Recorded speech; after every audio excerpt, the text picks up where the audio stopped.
¿Y cómo queda en todo esto? ¿Gana o pierda Maduro? ¿Qué impacto tiene con Ortega y Nicaragua? Un impacto directo. Obviamente Ortega es un vampiro que se nutre precisamente de esa sangre que corre derramada por las dictaduras del mundo. Ortega se nutre de los recursos que le está dando China. Miremos, por ejemplo, cómo tantos pequeños empresarios y emprendedores han quebrado sus negocios en Nicaragua por la competencia desleal de China. Miremos cómo Ortega está poniendo en riesgo el Tratado de Libre Comercio con Estados Unidos por favorecer un tratado con China, por ejemplo. Y lo mismo pasa con Venezuela, es decir, Venezuela ya no le da directamente recursos económicos porque está quebrada la economía venezolana, ha disminuido un 70% desde el año 2007, pero cualquier autocracia favorece a Ortega. Pero la buena noticia es que cualquier paso positivo hacia la democracia también nos favorece a nosotros. Y yo, Miguel, perdón, pido disculpas por combinar el análisis político con la reflexión espiritual, pero en la cárcel, y lo puedo decir con mucha comodidad porque vos lo viviste también, Miguel, hay cosas que son casi sobrenaturales, es decir, momentos en los que uno cree que no hay esperanza. Hemos sufrido momentos de hambre, de tortura, de soledad. Yo tengo dificultades para hablar de esto, pero en el momento en que uno menos lo espera, sale la luz de esperanza. Y la valentía que se puede ver del pueblo venezolano para mí también es inspiradora. Cuando tocamos el asunto de las Fuerzas Armadas de Venezuela, que por qué en Venezuela no asesinaron a tantos como en Nicaragua, también tiene que ver con la primera parte que vos decías. Hubo gente que aseguró que es que los militares no obedecieron la orden de disparar en Venezuela. En Nicaragua Efectivamente. sí, en Nicaragua sí, pues estaban endemoniados, satanizados, ¿no? Y le disparaban a quien sea. Todavía hay gente que te amenaza y te dice que te va a desaparecer, que si te apareces en Nicaragua, pues quién sabe dónde te van a encontrar. Pero en Nicaragua sí, o sea, obedecieron la orden de disparar. En Venezuela no obedecieron los militares. Sí, y qué bueno que haces esa reflexión, Miguel, porque yo creo que es importante siempre estar preparado para la democracia, para una posible transición. Y uno de los capítulos pendientes de eso en Nicaragua es qué hacer con el ejército. Yo creo que al ejército se le dio una oportunidad en 1990. En el año 94 se aprobó el Código Militar, la ley 184, que transformó al ejército sandinista en un ejército nacional, un ejército de Nicaragua, y básicamente incumplieron esa gran oportunidad. Yo creo de que Nicaragua no necesita un ejército. En una democracia, cuando seamos democracia, tenemos que reabrir el capítulo del diálogo político alrededor de la gran pregunta: ¿necesitamos ejército o no? Es decir, un ejército es para defenderte de una amenaza extranjera. Podemos cuidar nuestras fronteras a través de una guardia fronteriza, de una patrulla fronteriza. Podemos tener una fuerza especial para tratar, por ejemplo, con peligros como el narcotráfico, como el crimen organizado. Podemos mejorar las capacidades de una nueva policía que se va a necesitar. Pero a propósito de tu reflexión, porque eso es importante, donde sí creo que hay una comparación, es que en Venezuela se formaron fuerzas armadas en época democrática.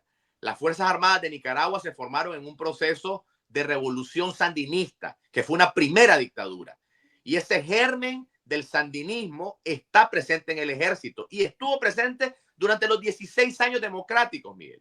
Durante los 16. Entonces, la diferencia con Venezuela es que hay una reserva moral, una reserva de oficiales democráticos que están bajo mucha presión. Decía, por ejemplo, Leopoldo López en una entrevista que dio ayer, de que cuando él estuvo preso durante 4 años en una base militar, después pasó a otro régimen durante 3 años adicionales, él miró y convivió durante 4 años con militares y decía, son los mismos venezolanos con las mismas aspiraciones y las mismas necesidades. Son militares que ven que sus hijos están pasando hambre, que el salario no les da.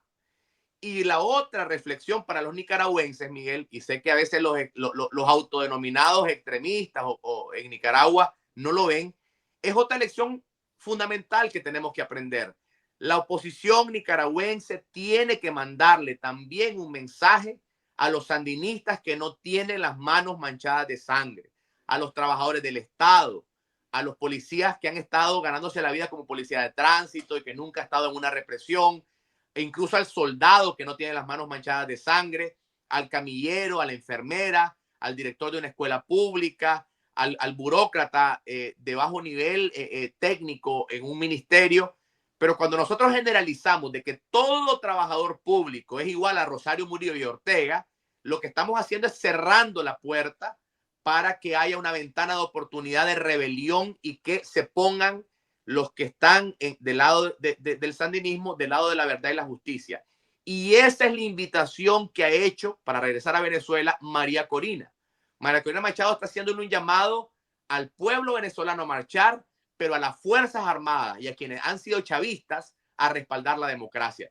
Me parece a mí que independientemente, Miguel, de los resultados que veamos, es una lección aprendida que es difícil implementarla, porque yo te digo, y te quiero comentar esto que no lo he hecho tan abiertamente en otros medios.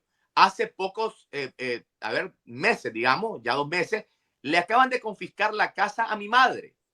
Una señora pensionada que fue durante años una pequeña empresaria que nunca se metió en política, le acaban de confiscar sus propiedades a mi madre.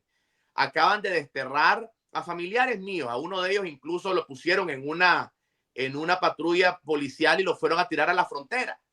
Y no lo he podido denunciar públicamente con nombre y apellido porque hay familiares aún dentro del país. Entonces, es difícil, Miguel, y esto lo digo no para mostrar mis heridas, porque hay gente que ha sufrido más que nosotros, pero para explicar que es normal sentir odio y sentir resentimiento y hablar con odio, pero el odio nunca te permite hablar con razonamiento.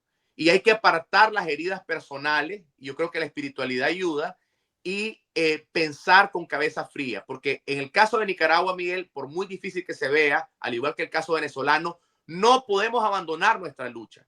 Yo me despierto todos los días, Miguel, en primer lugar para ir a trabajar como profesor universitario, pero también para ver de qué manera aporto. Y aprovecho tu programa para decir que yo no gano un centavo de ninguna ONG, de ninguna fundación.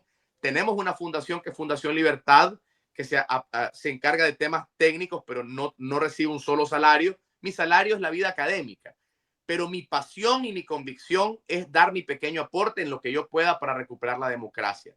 María Corina me inspira, don Edmundo González nos ha demostrado una gran valentía, y a propósito de este programa, Miguel, yo creo que las lecciones que los nicaragüenses estamos viendo es que no importa qué tan oscura sea la situación, tenemos que confiar en que la luz de la democracia y de la libertad es más fuerte que la oscuridad de la dictadura.